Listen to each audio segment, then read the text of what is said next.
are you and what are you doing in here? If I want you to bring my breakfast, I'll let you know. Get out! I don't want Popo serving my breakfast. Don't ever come here again if you know what's good for you. Afraid I lost the second round. Hey, Monica, I want to bring me some breakfast. Opportunity never stops knocking in this house. Do you want to try again? Well, how is she in the morning? She's not as violent, but she's more insidious. Here goes. I'll leave your things right up here so you won't forget them.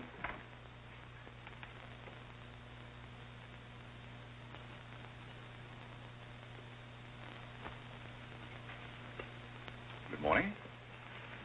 I brought you breakfast. Are you the new butler? Don't you remember last night? Well, what happened to Godfrey? I'm Godfrey. Oh, you look so different. What happened to those nice whiskers? Turn around and let me look at you. You're the cutest thing I've ever seen. Thank you. Will there be anything else? Yes, sit down and talk to me. I like to talk in the morning when your head is clear, especially if you've been somewhere the night before. Now, don't you think it would be better if I talked standing? No, because if you're uncomfortable, I'll get uncomfortable and forget what I have to say. You insist. But it doesn't seem very good form for a butler. Oh, you're more than a butler. You're the first protege I ever had. Protege? You know, like Carlo. Who is Carlo? He's Mother's protege. Oh. You know, it's awfully nice, Carlo, having a sponsor, because then he doesn't have to work and he gets more time for his practicing. But then he never does, and that makes a difference. Yes, I imagine Do you it would. play anything, Godfrey? Oh, I don't mean games and things like that. I mean the piano and things like that. Well, Oh, it doesn't really make any difference. I just thought I'd ask. It's funny how some things make you think of other things. It's very peculiar. It makes me feel so mature and grown up. What does? Having a protege. You're the first one I ever had. You've never had any others? No, you're the first one, and it's terribly thrilling. Not only does it occupy my mind, but I think it's character building, too. Just what does a protege have to do? Well, you just go on butling, and I sponsor you, don't you see?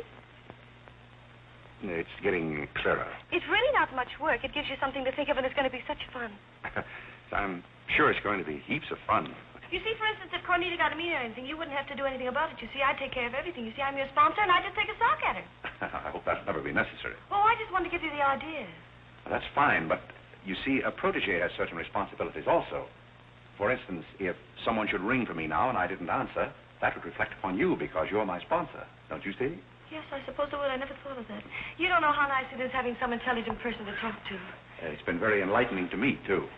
Oh, I just thought of something else. Do you know what you are? I'm not quite sure. You're my responsibility. That's very nice. See you in church.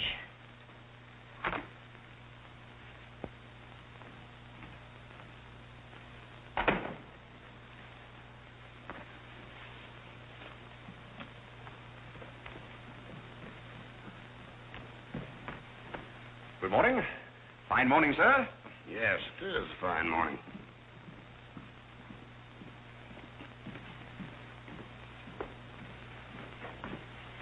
Don't be in a hurry. You see, I'm the old-fashioned type, and I was also middleweight champion when I was in college. I thought you might like to know that before this thing starts. Well, you see, sir, I'm the new butler. I just served Miss Irene her breakfast. You always took a change of wardrobe when you served breakfast? Oh, well, I think this young lady can explain. He really is the new butler, Mr. Bullock. I can't imagine how his things got in the hallway. Well, I still don't get it, but if you are the new butler, why didn't you say so? I'm very sorry, sir. May I? There's a man at the door to see you. I think it's another process server. Another one? Yes, sir. Well, here I am again, Mr. Bullock, with another little present for Yes, you. I've heard all that before. Which one of the family is it this time? Miss Cornelia. Seems she's feeling pretty gay last night, and on her way home, she busted up a few windows along Fifth Avenue. And I'm sorry to give you that, but girls will be girls. Goodbye. Wife in this family, one subpoena after another. Mr. Bullock, there's a hansom cab driver waiting to see you in the kitchen. What's he want? He wants $50 and his horse. What horse? The one Miss Irene rode up the front steps last night. Where is his horse? I haven't got it. It's in the library where Miss Irene left it.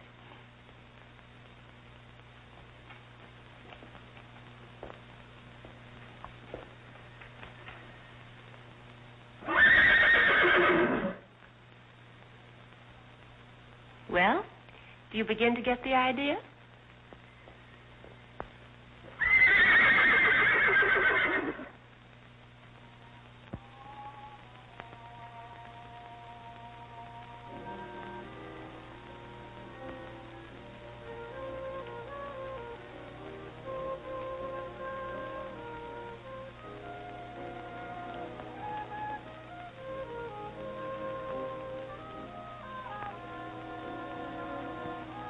here, my man.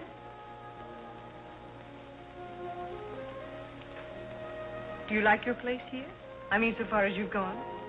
I find it very entertaining. Oh, yes, we are a very entertaining family. You really think you're going to like it here? Well, I must admit it's more desirable than living in a packing case on a city dump. Oh, that's where I met you, isn't it? Yes, miss. Oh, yes. Yes, I remember now. We were playing some sort of a game. A scavenger hunt, I think they called it. We needed a forgotten man. I asked you to go to the Waldorf Ritz Hotel with me, and I'm a little bit hazy as to just what happened after that. I pushed you into an ash pile. Oh, yes, of course you did. It was very amusing. They were nice, clean ashes. I'm very sorry, miss. Oh, I didn't mind at all. It was very amusing. Have you a handkerchief? There's a spot on my shoe. Would you see what you can do about it?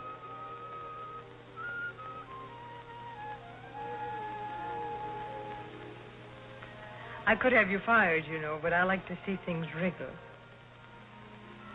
When I get through with you, you'll go back to your packing case on the city dump and relish it. People don't make a practice of pushing Cornelia Bullock into ash piles. I'll make your life so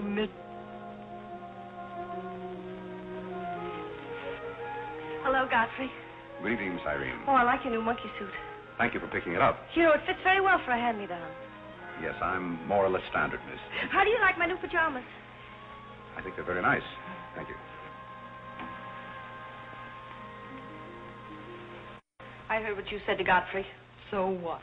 So what? You leave him alone. So who's going to make me leave him alone? If you don't, you'll get a good sock from me. Oh, the physical type. What I say goes. Since when did you start falling in love with butlers? I'm not in love with him. He's my protege. Oh, your protege. That's why you're picking out his suits for him. Suppose Father hears about this. How long do you think Godfrey will last? Father isn't going to hear about it. You seem terribly sure of everything. If Father hears about Godfrey, he's also going to hear about you and that sappy college boy. I don't know what you're talking about. But if Father does hear about it, I'm likely to do a little socking myself. So Little Red Riding Hood didn't have enough feminine charm to trap a wolf her own age, so she falls in love with the butler and lives happily ever after on an ash pile, if you know what I mean. I know what you mean, if you know what I mean. May I come in? You're in, aren't you? Very interesting book. The Greeks of the Middle Ages. Oh, Irene would like that. You love the Middle Ages, don't you, dear? Oh, my goodness, again. Get the shadow off. He's bowling. I'm going to do some little black eye with sisters. Moja dragaya. Oh, Carlo. Who's getting the concert tonight? The great Kalalinsky. Oh, he's a pianist, isn't he? No, cellist. Well, what difference does it make? It's all music, isn't it? Oh, it's so nice to see you two girls having a pleasant chat. Or is it a pleasant chat? Well, well, well. Imagine the Bullocks gathered together all in one room. Oh, well, don't forget Carlo. I'm not going to forget Carlo. Don't bother about me. I feel like one of the family. Don't you go away. You don't mind if I discuss a few family matters, do you, Carlo? What? No, not at all. Oh, Alexander, now you're not going to bring up those sordid business matters again, I hope. I've just been going over last month's bills, and I find that you people have confused me with the Treasury Department. Oh, don't start that again, Dad. I don't mind giving the government 60% of what I make, but I can't do it when my family spends 50%. Well, why should the government get more money than your own family? That's what I want to know. Why should the government get more than your own flesh and blood? Well, that's just the way they have of doing things. Money, money, money. The Frankenstein monster that destroys souls. Please don't say anything more about it. You're upsetting Carlo.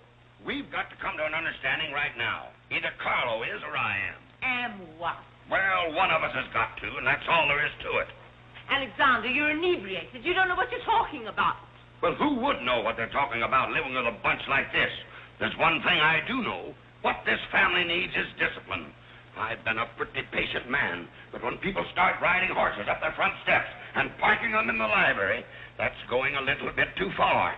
Horses? Are you insinuating that I rode a horse up the front steps last night? Maybe that wasn't a horse I saw in the library this morning. Well, I'm positive I didn't ride a horse into the library because I didn't have my riding costume on. It was Irene who rode the horse up the front steps. What horse? Don't play innocent. I begged you not to do it. I didn't ride a horse. But if I did ride a horse, who broke those windows on Fifth Avenue? What window? You know what windows, and how about that college staff? Yeah.